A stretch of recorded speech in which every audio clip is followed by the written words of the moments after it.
All right, I'm going to call this one How to Spot an Edomite. Okay, so I'm going to skip the obvious ones like, douchebag or whatever that, or just they're obvious in high school who's who, right? But I wanted to explain this concept because they're much harder to spot as adults than they are, say, as children or youth, because it's camouflage. They're chameleons, okay? So I want to start out with this concept of the birthright obviously is spiritual in nature.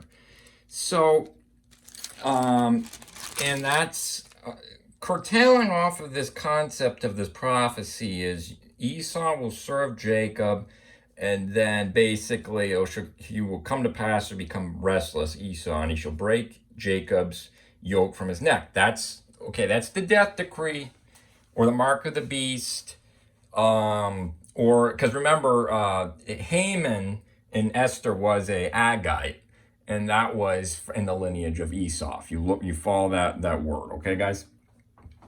So, with the coming, mark of the beast, it's important to understand what's going on here, okay? So, because it's not quite so obvious on the surface.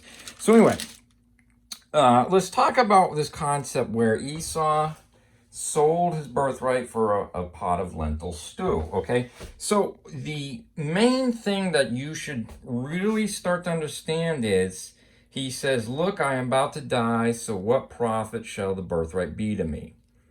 That right there says it all. Because, again, during the Dark Ages, you had all these Protestants that were being burned at the stake. See, that's the whole point.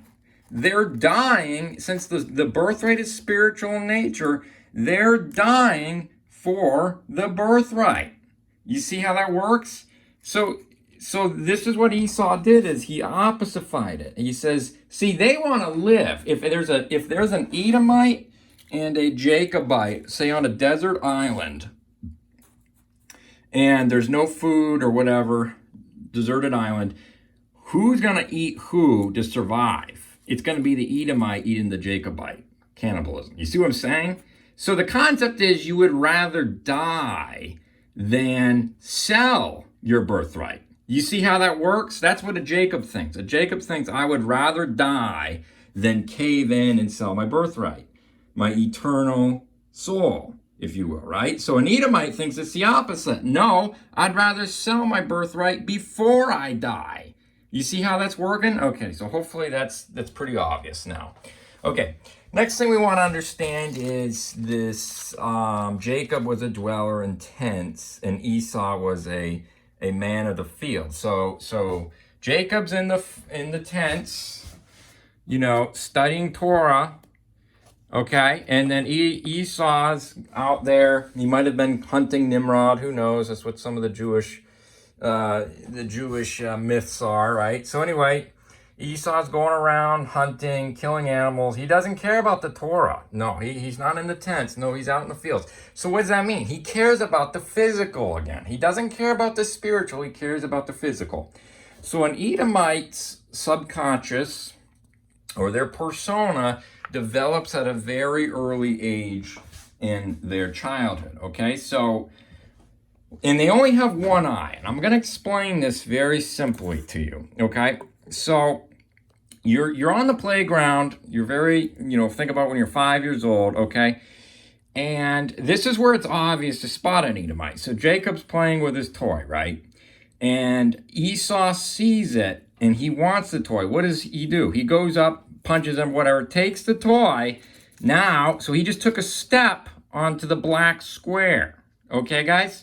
So now Jacob's like, well, that sucks. But what does he do? Does he punch back? If he was an Edomite, he'd punch back and fight. No, he just accepts his lot, and he just goes, that sucks. He moves on. Now Esau, he might get in trouble with, the parent or whatever, the teacher, the principal, whatever. So Esau starts to understand, because it's so obvious what Esau did.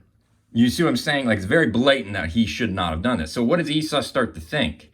instead of thinking, man, I should have done that. No, he starts to think, he takes a step on the white square and he says, oh, but Jacob really didn't appreciate that toy I just stole from him. See, I like it better. I can treat the toy. I play with it more. I really am the one that deserves it. So he starts to rationalize it in his mind what he did. So now, and that's what is known as cloaking your true intent, the black square, in a works-based religion or ideology. Okay, guys? So now, in the future, Esau's camouflage. He doesn't just blatantly steal the toy from Esau or from Jacob. No, he says, hey, he'll say something like, maybe he'll try to trade, do a crappy trade deal for it, or maybe he'll just start to say, this is what he starts to do, he'll give unsolicited advice for it. He says, hey, I'm surprised that you don't treat that toy very well. If I had it, I would do X, Y, Z. And he'll start to give this unsolicited advice in the name of helping out Jacob. Okay, so now you start to understand this quid pro quo, what's going on here. So now when they grow up and they're on this checkerboard, the tree of knowledge of good and evil, everything is quid pro quo. So what they'll do is they'll say, hey, I got something you could borrow if you really need to. It could be something as simple as your neighbor just randomly offering to use something that should be a red flag when someone randomly offers you to use something. Okay, because it should start to raise red flags, because if you're using that thing and it breaks, doubt it not that they will be just as quick to turn around and sue you or demand the money for the full price, whatever it was. So you got to understand is there's always strings attached with an Edomite. There's never such, so if they give money to a hobo, one, they want to make sure that everybody sees them give. It says in the Bible, whatever you give, make sure, your left hand doesn't know what your right hand's doing. But they want to make sure that people see what they do. That's what a Pharisee is, okay, or an Edomite. So then they're doing all this quote unquote good work. They give something to the poor and they expect something in return. This is known as the chain gang. Okay, that's how they keep people. Like they'll give them money for Christmas or something, and then they want something. No, they want something in return 2 years later. Okay, that's an Edomite. Okay, so anyway, so basically what happens is they get stuck in this paradigm and they can never get out. It's the character they form at a very early age, guys, okay? So basically, they only have one eye. You can never explain to an Edomite how things really work. So now an Edomite's projecting themselves onto Jacob, and the Edomite sees Jacob, let's say Jacob gives money to a poor, but he's not going to tell anybody. No, he's just and there's no strings attached. He just gives something to the poor, and he doesn't tell anybody. He doesn't shout it from high corners of the city, right? So now Esau sees Jacob, and what does he say? He says, Jacob's bad. He's not, because he thinks to himself, if Jacob gave money to the poor, he'd be just like me and telling everybody. If Jacob did something nice, he'd make sure everybody knows. No, Jacob just does something nice and he doesn't go around bragging about it. He just does it. So now Esau starts to think that Jacob is bad because, again, this guy's doing all this good work, but he's making sure people know about it, okay? So that's how this works. So now, naturally, the Jacobite, just from this paradigm, is automatically looks like the bad guy in virtually any situation. An Edomite with their one eye they're always projecting themselves onto Jacob. They can never see it from Jacob's perspective. A Jacobite has two eyes. They can see what I'm explaining to you right now, but they can also see it from their perspective because they've basically lived on the other end of this perspective, okay? So that's the concept of the one-eye man. And they only see, they become an animal. Remember, guys, animals only see in black and white, most of them. Some see in color, but that's this concept. They only see in black and white, okay? Because what is an animal by definition? An animal is something that protects its own life above all others. That's the difference between an animal and a human. But humans are fallen now, so the fallen animal in people is they protect their own life ahead of others. Okay, again, that's the two people on an island. He's gonna kill. Who's gonna kill who first if they're starving? Okay, so they only see in black and white. Okay, guys, and that's why there's a rainbow that surrounds the Son of Man. Is there's the full color spectrum. A Jacobite or Joseph wearing a coat of many colors can understand all of this. You see what I'm saying, guys?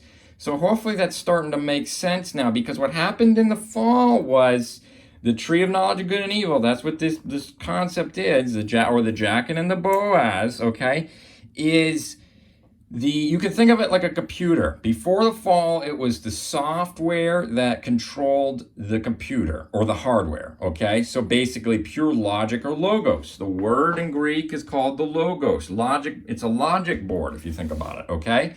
So pure truth, true logos is driving the Jacobite or the Adam pre-fall.